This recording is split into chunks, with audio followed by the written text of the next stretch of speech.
des opportunités possibles de business et de développement, carrément. Je suis désolé, Sélection, parce qu'en fait, on doit faire circuler le micro, et en fait, ça va être une occasion également pour vous pour reprendre la parole et dire vos idées. Je vais également vous demander, s'il vous plaît, à tout le panel, Abdelmalek, s'il te plaît, à tout le panel, de réfléchir en une phrase et nous dire à la fin de la rencontre, en une phrase, ça va être l'Algérie, en fait, le rêve digital algérien en 2030, quel que ça va être. Ça va pas être tout de suite. Vous allez nous dire tout à l'heure, ça va être ça à la fin, pour conclure. Et en attendant, je suis vraiment désolé parce qu'on n'a pas eu le temps pour faire circuler le micro convenablement, mais mon collègue Mehdi va le faire circuler. On a déjà repéré 3 questions. Donc, c'est le monsieur en chemise verte, c'est lui qui. Donc, je vais demander, s'il vous plaît, monsieur, et à tout le monde, en fait, d'être vraiment concis et succinct pour qu'on puisse, parce que là, il nous reste maximum une vingtaine de minutes, donc on va essayer Je vais essayer d'être très rapide. Et si vous voulez, de vous présenter à chaque fois. Merci beaucoup. C'est déjà fait. C'était pour répondre pour essayer de comprendre ce que disait M. Hamza sur la façon dont le gouvernement, c'est-à-dire les autorités, bloquent sur un certain moment pour légiférer. Évidemment, ça pose un problème de fonctionnement. Pour que ça soit légiféré, il faut d'abord avoir une assemblée, il faut voir tout le mécanisme, c'est-à-dire qu'il doit fonctionner normalement.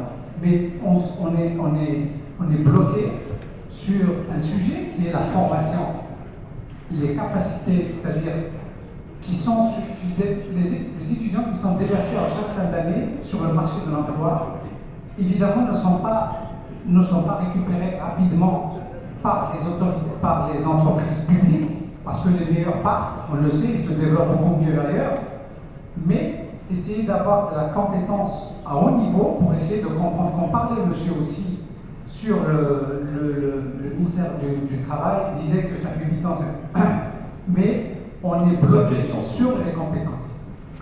Merci. On prend 2-3 questions, on fait circuler le micro.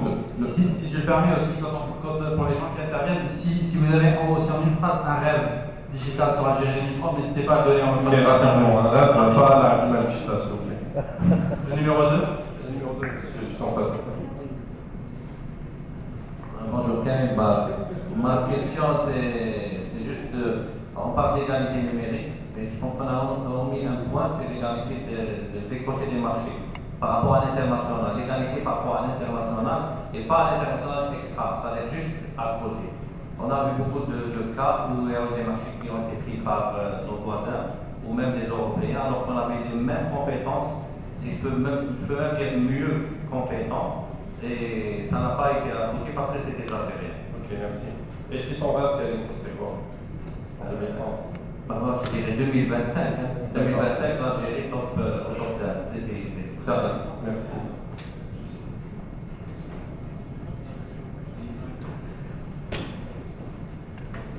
L'équipe de M. Moussa Yassine, enseignant à l'école de banque, est souvent amené à conseiller des chefs d'entreprise qui, malheureusement, eux, n'ont pas tous une grande culture économique, fiscale, bancaire, industrielle, etc. Ils sont les victimes de l'économie entière. Effectivement, dans une économie entière, la compétence, la transparence, l'excellence, la gouvernance, l'efficience, l'espérance sont à peu près des abstractions. Alors, il y a un jeune homme qui a dit, je crois, il faut rêver. Alors, pour rêver, il y a une chanson de Montand qui dit qu'il faut rêver les yeux ouverts. Si on reste en réaliste, qu'on réalise les rêves. Par contre, les illusions, par définition, elles ne se réalisent pas. Donc, il ne faut pas avoir une attitude émotionnelle face à la réalité. Il faut avoir une attitude un peu plus rationnelle. Et je partage l'avis du monsieur. Nous avons 4 réformes que nous n'avons pas pu faire jusqu'à présent, malgré les différentes périodes, à la fois d'embellie financière et de vaches maigres. On n'a pas pu faire la réforme de l'État, l'État faire. Je suis d'accord avec le monsieur pour l'administration. Sans la réforme de l'État, qui est l'organisateur de la concurrence, on parle de le numérique, l'égalité. Oui, bien sûr, mais ça, il ne faut jamais oublier que la technologie dans les pays libéraux, dans le modèle de croissance et de libéralisme, c'est-à-dire la technologie est un instrument par excellence de compétition. C'est-à-dire qu'on n'avons aucune chance, vous croyez? Ce Justement, monsieur Black, il faut poser votre question, parce qu'on ne peut Pas pas... de question. J'ai juste un complément. Donc la réforme de l'État est à faire. La deuxième réforme pour bancariser, parce que bancariser, c'est fiscaliser. Si on veut avoir des transactions bancarisées, le e-payment, etc., il faut éliminer les 800 ans de non-droit. Il faut aller dans l'économie réelle. Il ne faut pas rêver aussi, il faut être réaliste. Donc la réforme de l'État, elle est à faire. L'autre réforme qui est plus importante et elle touche directement le numérique, c'est la réforme de l'école. Nous n'avons pas assez de spécialistes. Le fait que monsieur constate avec amertume que beaucoup d'entreprises n'ont pu offrir, soumissionner le dossier du ministère du Travail, prouve que nous sommes dans une économie entière, dans des cycles courts. Et les cycles courts n'ont pas besoin de grande formation. Un imbécile peut parfaitement importer, s'enrichir, faire de la monnaie, mais il ne fait pas de croissance. Donc il faut bien être clair. Et la dernière réforme, c'est le résultat de cet immense gisement que nous n'avons pas pu encore développer, qui est l'entrepreneuriat. Or, l'entrepreneuriat, c'est une résultante, ce n'est pas un préalable. Et dans cet entrepreneuriat, effectivement, l'innovation, le numérique, c'est un immense gisement. Vous savez que 1 point, 2 points de croissance, c'est des milliards dans le monde, mais nous n'avons pas encore su ça. Nous avons des problèmes de gouvernance, nous sommes trop prisonniers des visions à court terme, et nous n'avons pas pu et voulu, pour l'instant, changer de modèle de croissance. Merci beaucoup, monsieur. Vous avez un rêve ou pas? Est-ce que vous avez la chance à émerger? J'en ai un, il est magnifique. C'est que mon pays, qui est au nord, au sud de l'Europe, au nord de l'Afrique, au centre du Maghreb, etc., puisse être en 2030, il a les moyens. C'est un pays de 4 millions d'entreprises. C'est un pays qui est très loin d'avoir exploité ses ressources naturelles, culturelles, géostratégiques, géopolitiques, géographiques. Or, ce rêve-là, c'est d'avoir une autre gouvernance. Et là, pour l'instant, c'est le cauchemar. Merci beaucoup. Merci beaucoup. Je crois qu'on va s'arrêter à 3 questions après on s'appellera. Donc en fait, on a eu en intervention brillante du monsieur qui nous a fait rêver à la fin malgré... Oui. Et en fait, on a eu 2 questions, une à propos des compétences et formations, et une égalité face au marché et vis-à-vis des étrangers. Continuez à prendre des questions.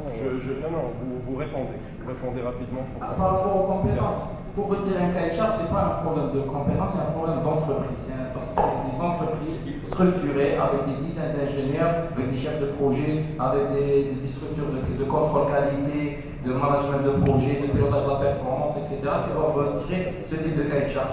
Les ingénieurs, donc ceux qui exécutent, existent. C'est des entreprises IT algériennes aujourd'hui qui n'ont pas le niveau. C'est tout. Donc c'est ça le problème. Moi, aujourd'hui... Donc c'est une fatalité. Ce n'est pas une fatalité, c'est ça. En fait, c'est un gisement de croissance. L'absence de ces entreprises, c'est une opportunité pour les autres. Aujourd'hui, des jeunes entrepreneurs, s'ils se lancent aujourd'hui, ils n'ont pas des entreprises gigantesques qui ont pris 20 ans d'expérience. Même une jeune entreprise, aujourd'hui, une jeune entreprise peut révolutionner son marché au bout d'une année ou 2 ou 3 de travail sérieux. Parce que c'est ça l'opportunité. Elle a le verre à moitié plein. D'accord? C'est que les compétences, elles existent. C'est les entreprises qui sont faibles, qui sont déstructurées. Les entreprises qui existent depuis longtemps, elles sont très orientées importation et c'est une opportunité pour les jeunes. Si vous pouvez, si on fait tourner le micro, peut-être à propos, tu as quelque chose à dire ou à propos de la formation, parce que j'ai pensé à ça, pas aussi, je ne sais pas si tu as quelque chose à dire, sinon on passe. D'accord. Moi, ce que je voudrais dire, c'est si vous pouvez faire votre casier judiciaire en même temps, c'est grâce au ministère du Commerce, au ministère des Finances, et essayons un peu changer la réglementation. Donc, merci pour la réforme. Moi, ce que je veux dire, c'est que les grands gains qu'on peut faire, c'est lorsqu'on arrive à établir un plaidoyer au niveau des décideurs, au niveau des gens qui font les grands choix stratégiques, de les convaincre du bienfait d'une direction ou d'une orientation. Et ça, c'est absolument important, de leur changer le processus de décision. Et si on arrive à changer le processus de décision, on peut faire des choses extraordinaires. Je vais vous donner un exemple très simple. dans le numérique. Si vous regardez tous les budgets qui ont été faits à date, depuis l'indépendance, tout ce qui concerne le numérique est une dépense. Ce n'est pas un investissement. Lorsqu'on établit un programme, le numérique n'existe pas parce que ce n'est pas un actif. Mais si on arrive à démontrer qu'on peut créer de la valeur avec des technologies d'information, avec du numérique, on change la donne. Et moi, je suis dans cette logique-là, c'est-à-dire d'expliquer, de dire qu'on peut faire des choses extraordinaires avec peu de moyens, avec les ressources locales, seulement en changeant une certaine perspective des choses. Donc, quelque Et part, ça, c'est absolument vital. quelque part, ce débat de ce soir ne va pas servir à rien. Quelque part, le fait d'en parler, d'insuffler tout ça, c'est une manière également de changer et la culture et les mentalités et voilà, et avoir des espaces de réflexion. J'ai envie quand même qu'on réponde à la question de M. Kouvès. La question de... alors, je vais vous dire, ma réponse va être un peu philosophique. Parce que, mais à mon avis, elle a du sens. Lorsque l'Empire ottoman s'est cassé la gueule, pour utiliser un terme cru, on a été posé à leur élite la question suivante. Comment ça se fait que même jusque dans le 17e, le 18e, 19e, enfin pas, le 19e siècle, c'était encore l'Empire ottoman était... Alors, la réponse, c'était que nous nous sommes fracassés sur les murs de la loi. Les murs de la loi, ça veut dire quoi? Ça veut dire qu'on était prisonniers de notre réglementation. On est prisonnier de notre réglementation. Vous prenez un fonctionnaire public, je ne sais pas s'il y en a ici dans la salle, certainement, et ce que je peux vous dire, c'est qu'il ne peut rien faire. Il ne peut pas prendre de décision qui va à l'encontre de la réglementation. Et si ce n'est pas dans un décret ou dans un arrêté, vous ne pouvez pas changer, vous ne pouvez pas l'obliger à changer. Vous ne pouvez pas changer la manière de procéder qu'un comptable ou qu'un ordonnateur. C'est impossible. Donc il faut, à un moment donné ou à un autre, que la loi change. Mais il faut que la loi change à une vitesse au moins aussi rapide que les changements structurels qui s'imposent ou à la vitesse à laquelle les changements prennent place. On a cadre légal, culture, climat des affaires. Voilà, pour résumer un peu ce que tu viens de dire. Exactement. Merci à vous. Essayons juste d'être, pour qu'on puisse également faire un tour d'auditorium. Alors j'aimerais juste préciser en fait le dernier propos. Je vais peut-être revenir sur le rêve, puisque nous voulons faire rêver les gens. Les rêves, en fait, j'en ai un paquet. Sur les gens dans mon bureau, il y a des rêves dans les terroirs, il y a beaucoup de projets, etc. Et je peux vous le confirmer. Je suis rentré en Algérie en 2007 avec des rêves extraordinaires. Et petit à petit, je me suis rendu compte qu'il va falloir se frayer des chemins, qu'il va falloir en fait se procurer ses propres moyens. C'est quand je suis un peu moins croyant dans le top-down, par contre, tu as absolument raison. Il faut absolument que l'État fasse son rôle. Ce que mon rêve, finalement, c'est un rêve qui devient très pratique, très pragmatique. Parce que c'est une chimère. Mon rêve, c'est que nous tous, on se donne la main, dans quelques années, on est en train de construire, de consolider cette maturité de l'entreprise, cette maturité de citoyenne. Si vous travaillez au niveau de l'entreprise, l'entreprise n'est autre qu'un ensemble de citoyens. Nous avons tout à fait impulsé en fait vers les citoyens des choses qui sont positives. S'il n'y a rien en face de l'État, l'État fera ce qu'elle voudra, il fera ce qu'elle saura faire. Nous n'avons pas les moyens, nous, de transformer l'État, de transformer les mentalités. Vous l'avez remarqué, il y a des projets qui sont faramineux, qui sont extraordinaires. Il y a eu un projet d'Algérie, il y a eu beaucoup de propositions. Arriver au haut, c'est transformer autre chose.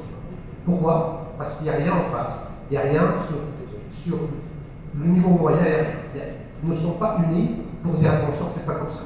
attention, il faudra passer par tel ou tel état. Il y a un vide important. On a des boîtes de services qui sont les piliers de l'économie, sont très très peu nombreuses, et surtout avec un nombre de personnes incroyablement bas. Ça, c'est pas normal.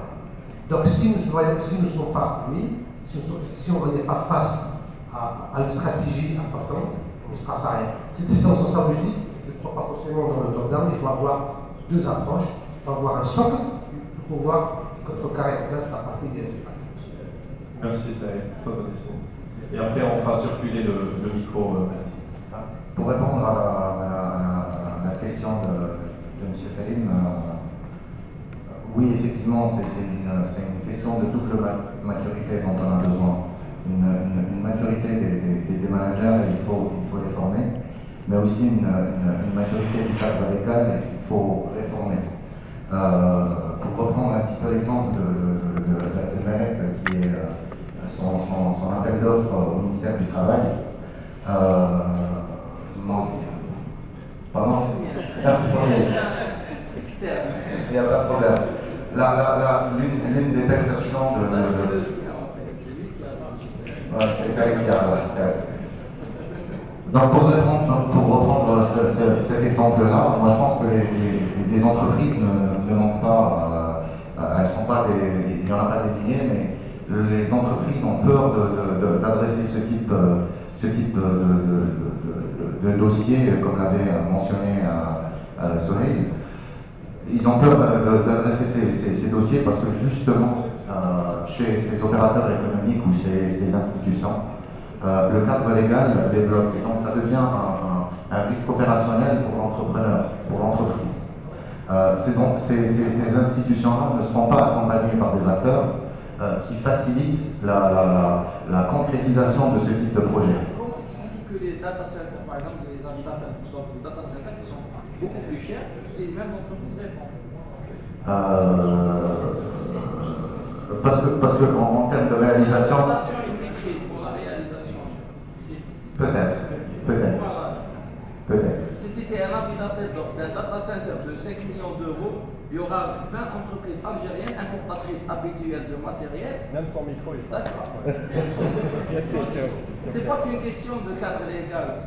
Non, le cadre légal y est pour beaucoup. Hein. Nous, on fait face à ce type de problématique. Donc, effectivement, il y a deux aspects. Il y a une maturité des managers et une réforme du cadre légal à entreprendre. Si vous comprenez.